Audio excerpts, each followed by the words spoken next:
নমস্কার শ্রোতা বন্ধুরা, গল্পকথার আসরের আজকের বৈঠকে যোগদান করার জন্য আপনাদের সবাইকে অজস্র ধন্যবাদ। আমি রুদ্র দত্ত। আজকে পাঠ করব সুবোধ ঘোষের একটি গল্প। সুবোধ ঘোষের গল্প এর আগে এই পডকাস্টে আমরা পাঠ করেছি। সুবোধ ঘোষকে নিয়ে অল্প কিছু আলোচনাও তখন করা হয়েছে। এখন আর বিস্তারিতভাবে কিছু বলার ইচ্ছা নেই। এইটুকু শুধু বলি যে সুবোধ ঘোষ যে আমাদের পডকাস্টের যে একটা প্রধান উদ্দেশ্য, বাংলা সাহিত্যের যেসব মণিকণা কিছুটা অন্ধকারে পড়ে আছে তার কিছু কিছুকে তুলে এনে আলোয় ধরার চেষ্টা করা, তার পরিপ্রেক্ষিতে সুবোধ ঘোষের গল্প পাঠ করা খুবই স্বাভাবিক। আমাদের হয়তো তা কর্তব্য।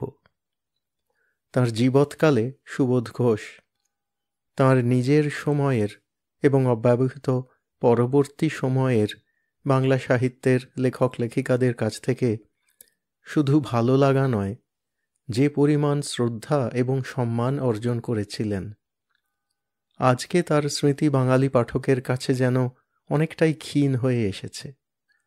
তার একটা কারণ হয়তো এই যে অন্য কোনো সাহিত্যিকের তুলনায় সুবোধ ঘোষ রচনা করেছেন কিছুটা কম। অবশ্য কম একজন পেশাদারী লেখকের ৩৫-৪০ বছরের সাহিত্য জীবনের তুলনাতেই। তার ছোট গল্পের সংখ্যা ১৫০-র বেশি।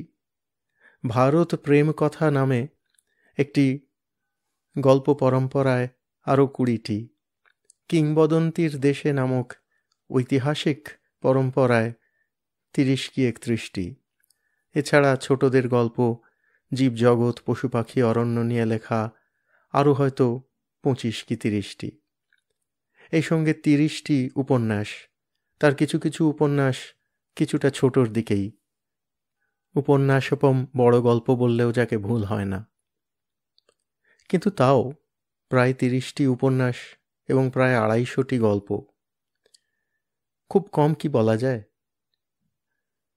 আর সেই সব উপন্যাস আর গল্প সমকালীন সাহিত্যিকদের এবং সাহিত্য রসিকদের কাছ থেকে যে কতটা শ্রদ্ধা আদায় করেছিল তা এখন বুঝতে অসুবিধা হয়।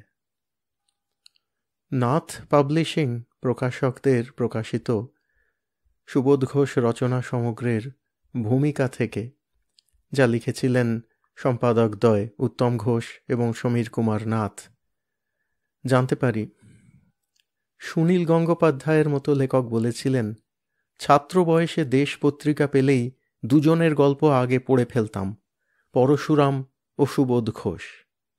বাংলায় ছোট গল্পের সেই স্বর্ণযুগে কারুর সঙ্গে কারুর তুলনা চলে না। তবু এক একজন লেখক সম্পর্কে কিছু কিছু পাঠকের পক্ষপাতিত্ব থাকেই। আমার পক্ষপাতিত্ব ছিল সুবোধ ঘোষ সম্পর্কে।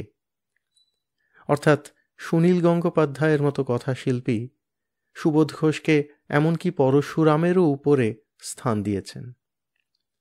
মহাশ্বেতা দেবী বলেছিলেন, যে লেখক পুরুষ রুক্ষ ঋজুতা থেকে সহজ সাবলীল মিষ্টি লেখা, তা থেকে সংস্কৃত কাব্যের মতো অলঙ্কার ঝঙ্কৃত বাংলায় এমন অনায়াসে যাতায়াত করতে পারেন, তিনিই সুবোধ ঘোষ।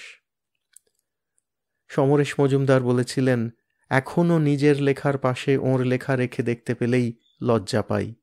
ইনি অবশ্যই আমার পূর্বসূরি, কিন্তু আমরা কতটা উত্তরসূরি।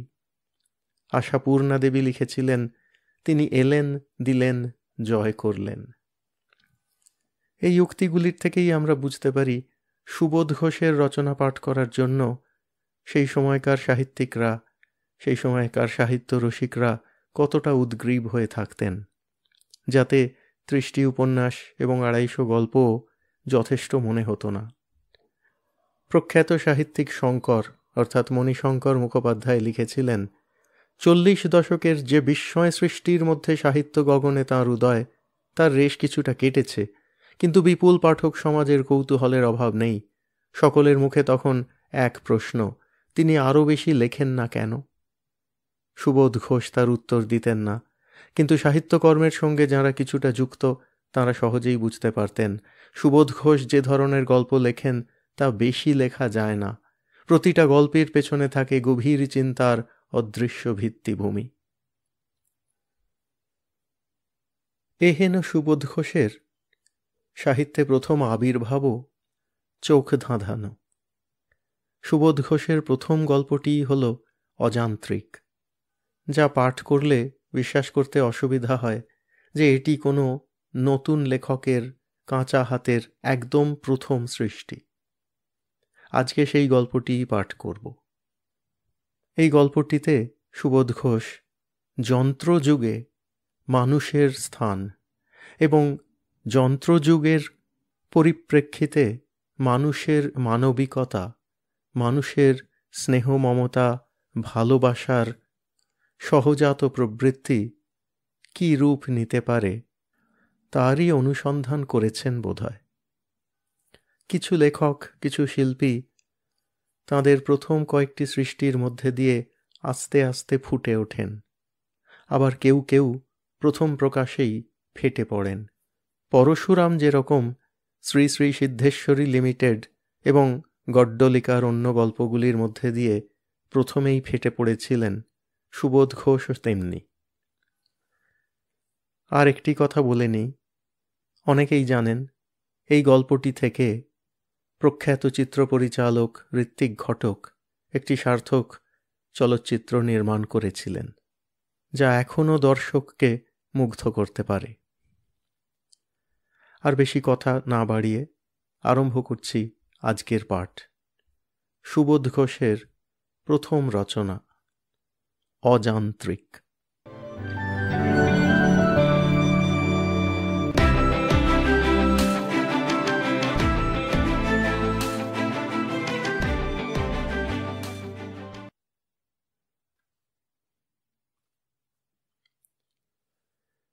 বিমলের একগুঁয়েমি যেমন অব্যয়, তেমনি অক্ষয় তার ওই ট্যাক্সিটার পরমায়ু। সাবেক আমলের একটা ফোর্ড, প্রাগৈতিহাসিক গঠন, সর্বাঙ্গে একটা কদর্য দীনতার ছাপ।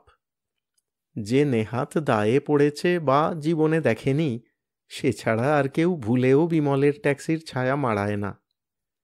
দেখতে যদিও জবুথবু, কিন্তু কাজের বেলায় বড়ই অদ্ভুত কর্মা বিমলের এই ট্যাক্সি। বড় বড় চাঁই গাড়ির পক্ষে যাহা অসাধ্য, তা ওর কাছে অবলীলা।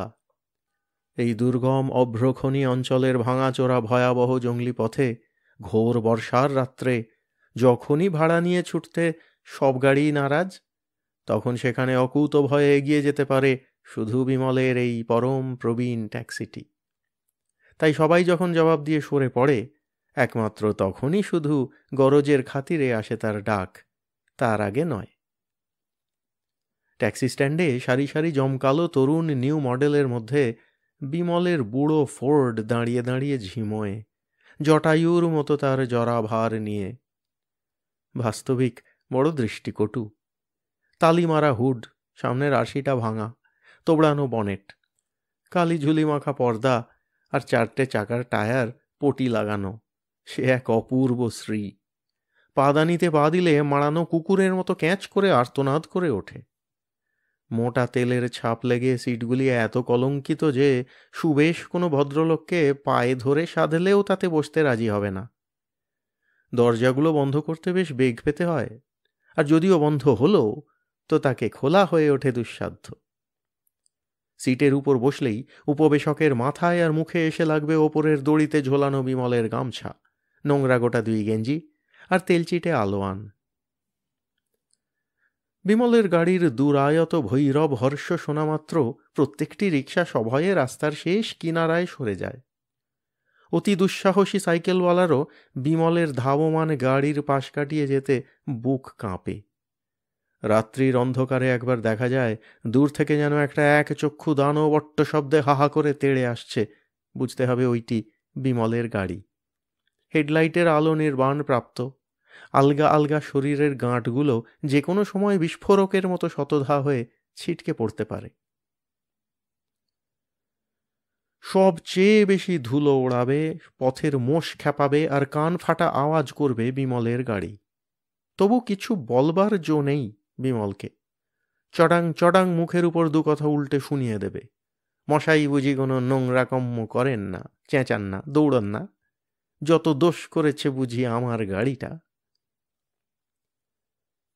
কত রকমই না বিদ্রূপ আর বিশেষণ পেয়েছে এই গাড়িটা, বুদ্ধা ঘোড়া, খোঁড়া হাঁস, কানা ভৈঁস।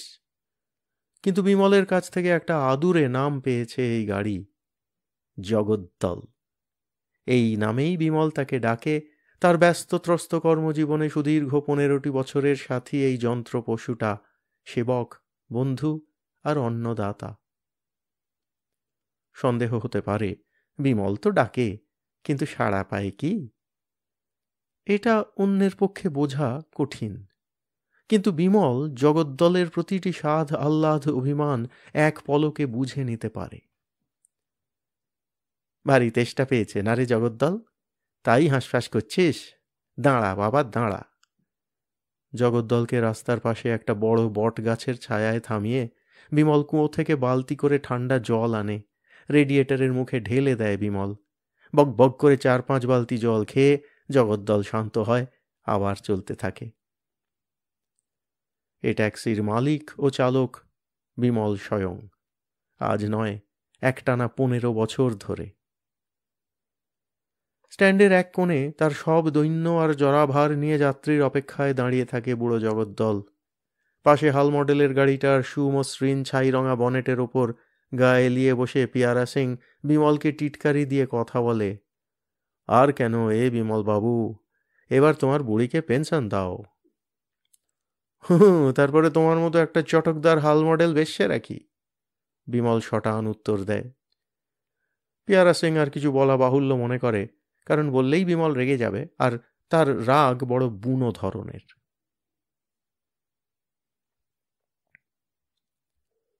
কার্তিক পূর্ণিমায় একটা মেলা বসবে এখান থেকে মাইল 12 দূরে। সেখানে আছে নরসিংহদেবের বিগ্রহ নিয়ে এক মন্দির।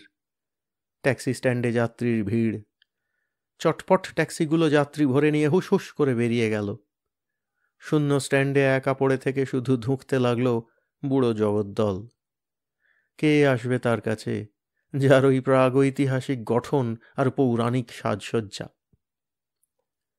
গোবিন্দ এসে সমবেদনা জানিয়ে বলল, কি গো বিমল বাবু, একটাও ভাড়া পেলে না? না।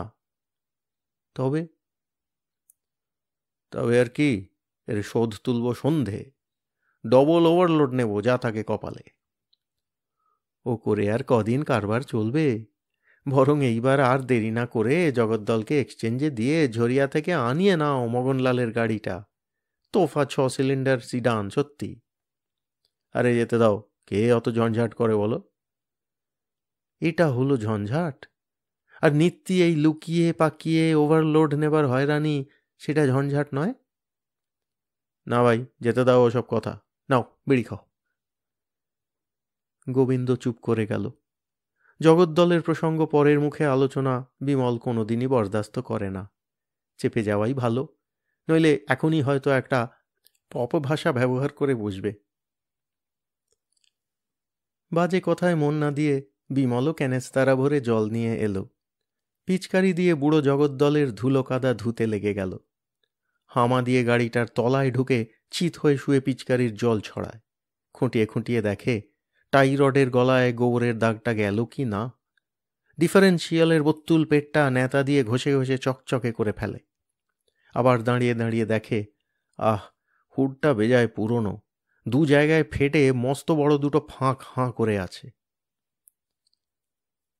কি করব জগদ্দল, এবার তালি নিয়েই কাজ চালা। আসছে পুজোয় কটা ভালো রিজার্ভ পেলে তোকে নতুন রেক্সিনের হুড পরাবো নিশ্চয়। জগদ্দলের প্রসাধন এখানেই ক্ষান্ত হয় না। পকেট হাতড়ে বিমল শেষ দুয়ানিটা বার করে কেরোসিন তেল কিনে এনে বল্টুগুলোর মোর্চে মুছতে লেগে যায়। গৌর এসে বলল, হ্যাঁ, কি হচ্ছে বিমল বাবু, ভাঙা মন্দিরে চুনকাম? বিমল বিশ্রীভাবে মুখ বিকৃত করে খেঁকিয়ে উঠল, সোজা কেটে পড়ো না রাজা এখান থেকে, এ তোমায় ধকধক করতে ডেকেছে? বিমল এইটেই বুঝে উঠতে পারে না যে তার এই সব প্রাইভেট ব্যাপারে অপরে এতটা মাথা ঘামাতে আসে কেন। প্রাইভেট? পিয়ারা সিং হেসে যেন গুড়িয়ে পড়ে, গাড়ি ভি ঘর কা औरत है क्या? কারবার ডুবতে বসেছে, তবুও বিমলের ওই এক রোখ। এই কুদৃশ্য বুড়ো গাড়িটার উপর একটা উৎকট মায়া তার কারবারি বুদ্ধিকেও দিয়েছে ঘুলিয়ে। তা না হলে এত বড় মক্ষী চোষক কৃপণ বিমল, যে ধানবাদে পুরীর দাম বেশি বলে এদিনটা উপসে কাটিয়ে পরদিন গয়ায় ফিরে সস্তা দরে দুগুণ খাওয়া খায়, সেই বিমল অকুণ্ঠ হাতে এ গাড়ির পিছনে খরচ করে চলেছে, ভস্যে ঘি ঢালছে। বুলাকি পাগলারও এমনি ধরনের স্নেহান্ধতা ছিল তার একটা ভাঙা টিনের গামলার উপর। নিজে বসে বসে বৃষ্টিতে ভিজত, কিন্তু ছাতা দিয়ে সযত্নে ঢেকে রাখত তার ভাঙা গামলাটিকে। সন্ধ্যের আবছা অন্ধকার নেমে এলো। দোকানগুলোতে দু একটা পেট্রোম্যাক্স বাতি উঠল জ্বলে। ময়রার দোকানের উনুন থেকে পুঞ্জ পুঞ্জ ধোঁয়া ছড়িয়ে পড়ে অন্ধকারটা আরও পাকিয়ে তুলল। অদূরে ট্রাফিক পুলিশটাকেও একটু আনমনা দেখাচ্ছে।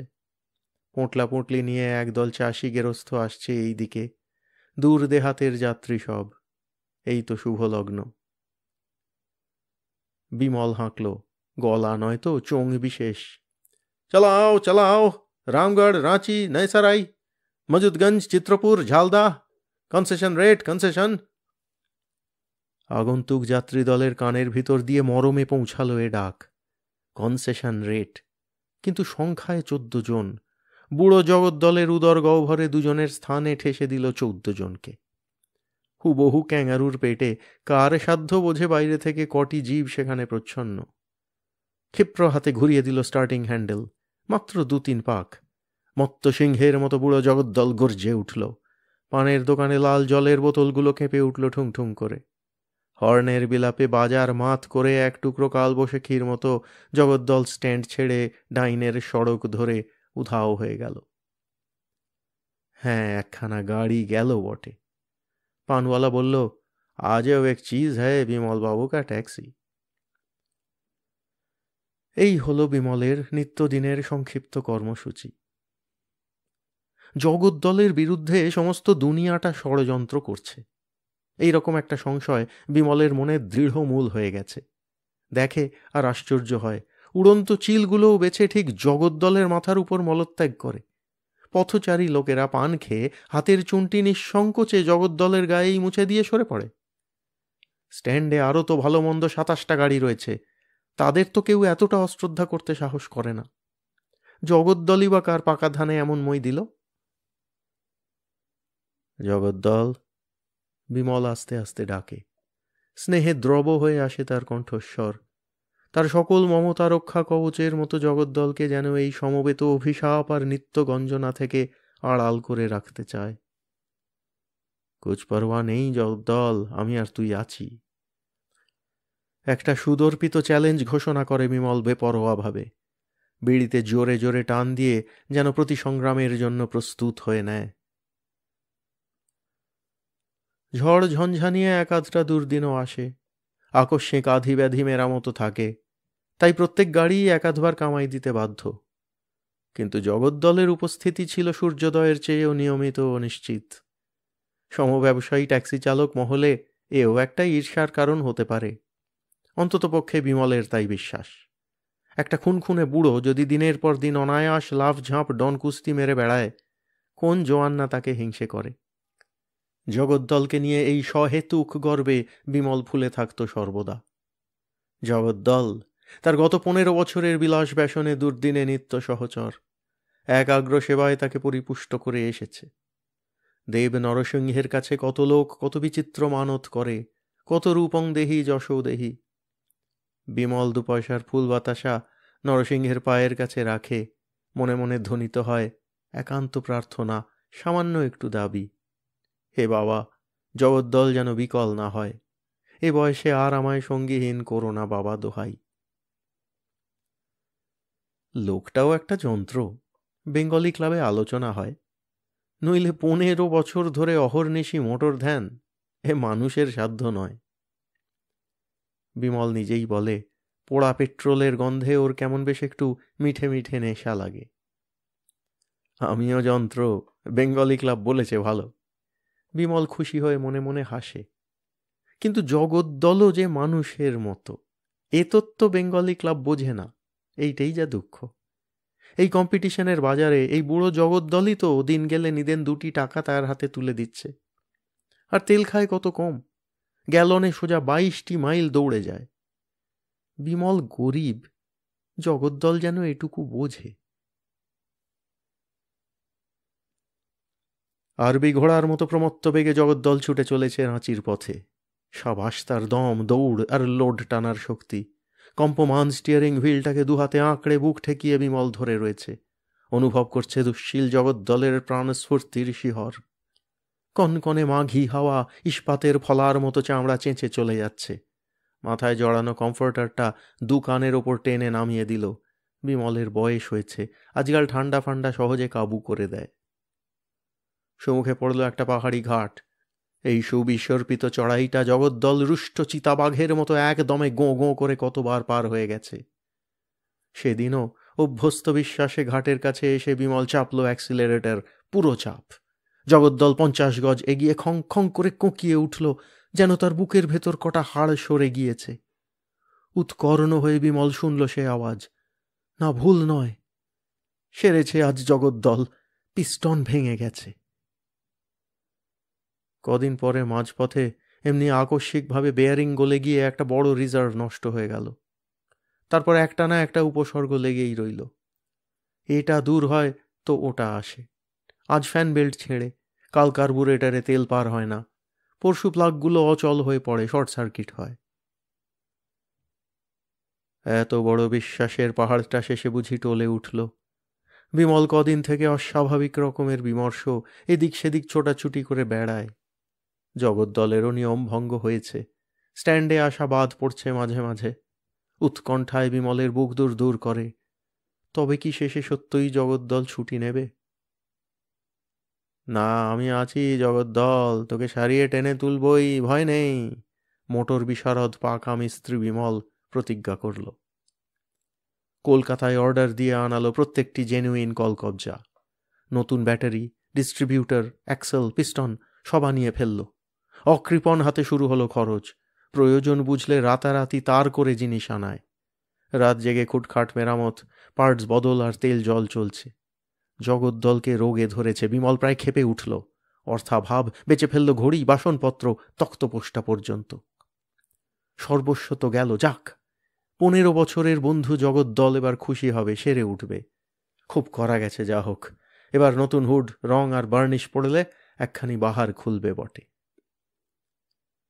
রাত্রি দুপুরে জগদ্দলকে গ্যারেজে বন্ধ করার সময় বিমল একবার আলো তুলে দেখে নিল। খুশি উপচে পড়ল তার 2 চোখে। এই তো বলিহারি মানিয়েছে জগদ্দলকে। কদিনের অক্লান্ত সেবায় জগদ্দলের চেহারা গেছে ফিরে, দেখাচ্ছে যেন একটি তেজি পেশিওয়ালা পালোয়ান। এই ইশারায় দঙ্গলে ভিড়ে যেতে প্রস্তুত।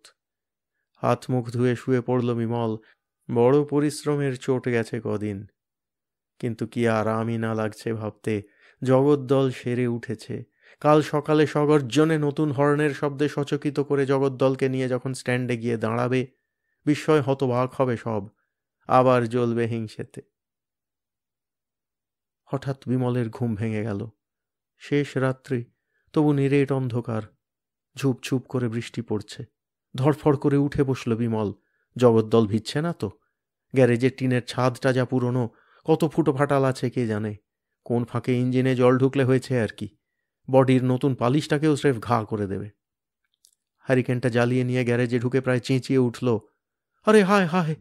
ছাদের ফুটো দিয়ে ঝপঝপ করে বৃষ্টির জল ঝরে পড়ছে ঠিক ইঞ্জিনের উপর। দৌড়ে শোবার ঘর থেকে নিয়ে এলো তার বর্ষাতিটা, টেনে আনলো বিছানার কম্বল, 17 চাদর। ইঞ্জিনের ভেজা বনেটটা মুছে ফেলে কম্বলটা চাপিয়ে দিল তার উপর বর্ষাতিটা। 17 আর চাদর দিয়ে গাড়িটার সর্বাঙ্গ ঢেকে দিয়ে নিজেও ঢুকে পড়ল ভেতরে। নতুন নরম গদিটার উপর গুটিসুটি মেরে বিমল শুয়ে পড়ল। আরামে তার 2 চোখে ঘুমের ঢল এলো নেমে। পরদিনের ইতিহাস। স্ট্যান্ডের উদ্গ্রীব জনতা জগদ্দলকে ঘিরে দাঁড়ালো, যেন একটা অঘটন ঘটে গেছে। স্তুতিমুখর দর্শকেরা দাঁড়িয়ে দাঁড়িয়ে দেখল বিমলের অপূর্ব মিস্ত্রি প্রতিভার নিদর্শন। বিমল টেনে টেনে কয়েকবার হাসল, কিন্তু কেমন যেন একটু অস্বচ্ছ সে হাসি, একটা শঙ্কার ধূসর স্পর্শে আবিল। কেন?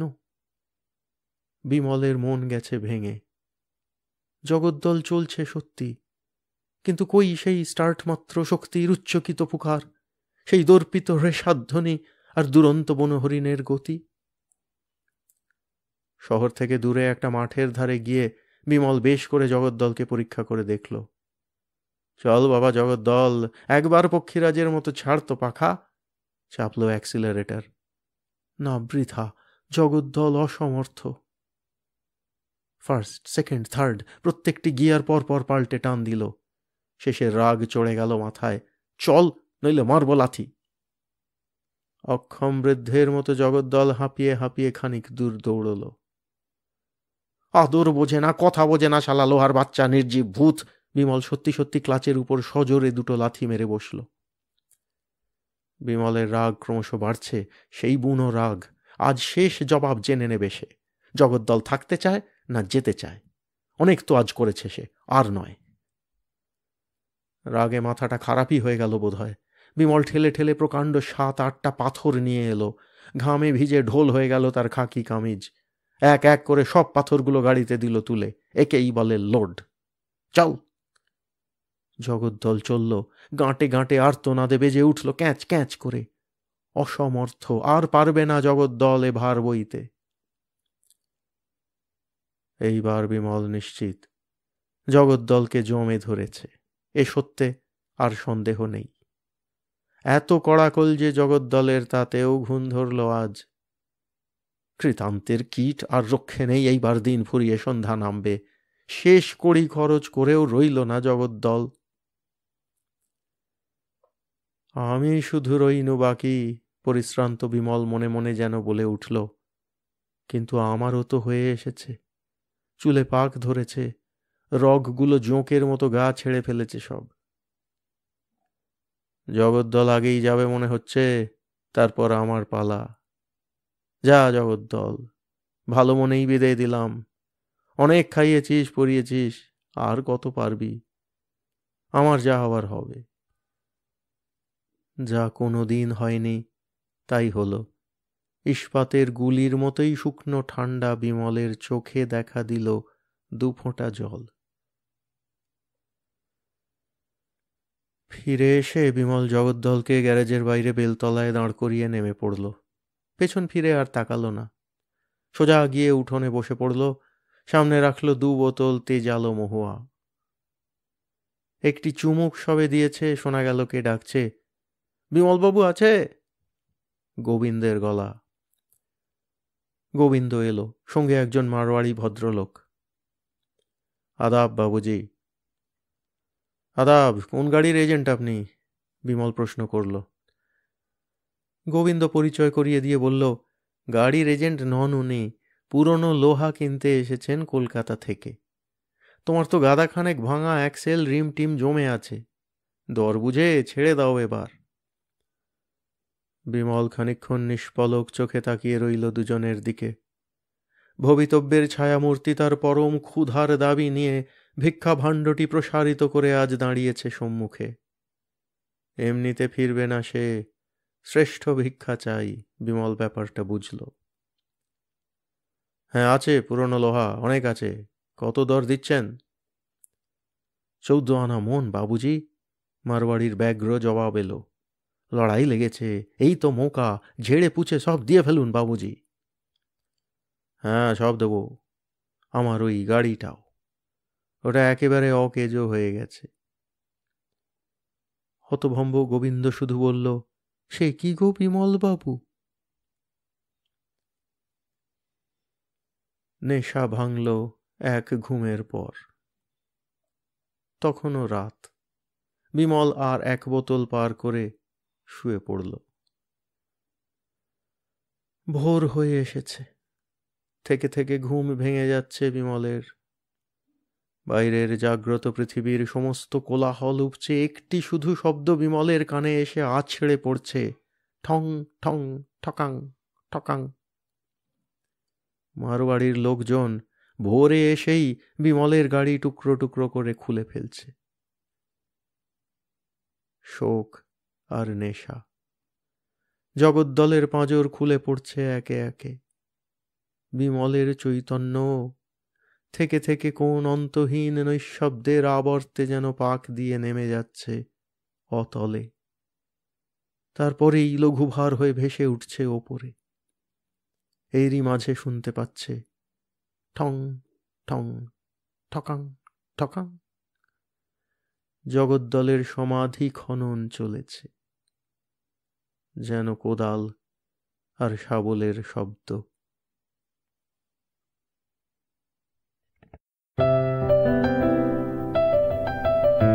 আপনাদের মতামত আমাদের জানাতে ভুলবেন না কিন্তু শ্রোতা বন্ধুরা। আমাদের ওয়েবসাইট golpokothar.org